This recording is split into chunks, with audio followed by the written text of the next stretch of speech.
Yan, dito kami ngayon. Dito kami matutulog sa Casa Intramuros.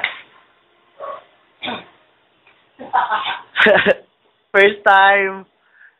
Ayan, suite room nila. Diyan matutulog yung mga babae. Dito kami, oh. Yan. Hello. Kita niyo yan? Rosevic. Yan ang kalaban ko. pero joke lang naman. Ito yung labas. Yan. Ayun si Mark, oh.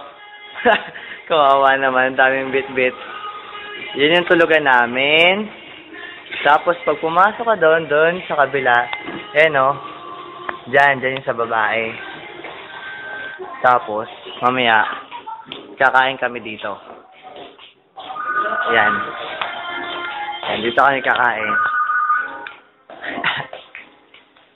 Ito yung gawa namin, oh. Kotse. Mga laruan.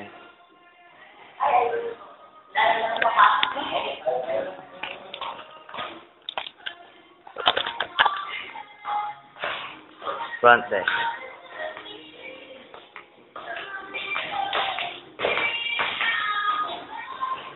So, pagpasok mo ay na makikita mo. Tapos, pag punta ka sa kaliwa, eto. Yan yung rooms kanina. Yan, nagre-ready na si Mark.